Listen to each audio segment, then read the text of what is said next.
Hello, welcome to a short reflection for Tuesday the 8th of November. I wonder how you're doing today. I'm reading through the book of Proverbs in the Old Testament, 31 chapters for this month of November, which I know has 30 days, but I'm acknowledging 30 years since I was accredited as a local preacher in the Methodist Church, 30 years of preaching, and my desire to gain wisdom and be as wise as possible. We have a whole book in the Bible all about wisdom, and we're reading a chapter a day. Proverbs chapter 8.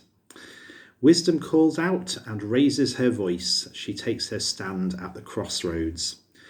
This picks up a theme that's emerged throughout Proverbs already, that wisdom is a female character.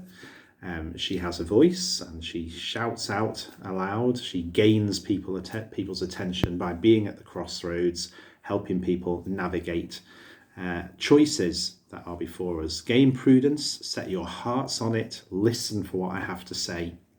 In chapter 8, there's going to be mention of gold and silver and rubies and jewels. Choose my instruction, says wisdom, instead of silver, knowledge rather than fine gold. Wisdom is more precious than rubies. Nothing compares with her.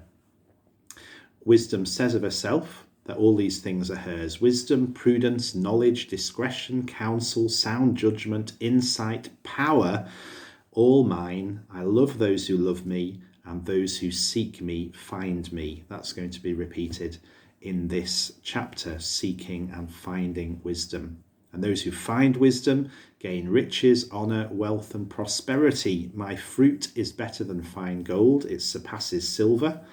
I walk in the way of righteousness, the path of justice, making treasuries full for those who love me.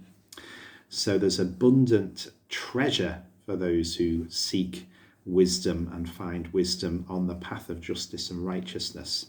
But not the kind of treasure we think of, I'd suggest, because wisdom is clear to say that it's better than gold, better than silver, better than rubies and diamonds and precious stones. So it's a different kind of prosperity, a different kind of wealth and health and well-being. There's a wonderful section in this chapter about wisdom being there at the dawn of creation, one of God's first creative works, before all creation formed ages ago, before the mountains, before the hills, before the world or fields or dust. I was there, says wisdom, when he set the heavens in place, establishing clouds, fixing the fountains of the deep. And I love this phrase. I was filled with delight day after day, rejoicing in his presence, rejoicing in his whole world and delighting in humanity. Isn't that wonderful? That justice, this female character, is rejoicing and delighting in the whole world and in humanity. We need to remember that in the trials and troubles and tribulations we find ourselves in. Listen, she says, blessed are those who keep my ways. Listen and be wise. Blessed are those who listen to me, watching at my doors, waiting at my doorway. For those who find me find life and receive favour from the Lord. So the familiar pattern of greater than riches, helping us choose between different paths, choose the wise, the righteous path. And I think for me in this chapter, a lot more about seeking and finding wisdom that has always been there from before the dawn of creation. God's wisdom, God's guidance, God's love. Those who find me find life and receive favour from the Lord. Well, I hope that this chapter encourages us to seek after something more precious than anything that we could ever imagine.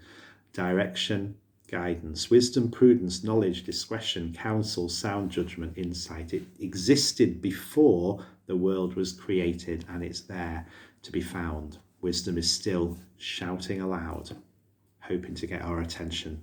Are we listening? Are we really listening? There's Proverbs chapter 8. I'm looking forward to reading Proverbs chapter 9 with you tomorrow. Just have a few moments with you on the 9th of November. Thank you for joining. Take care and God bless you today.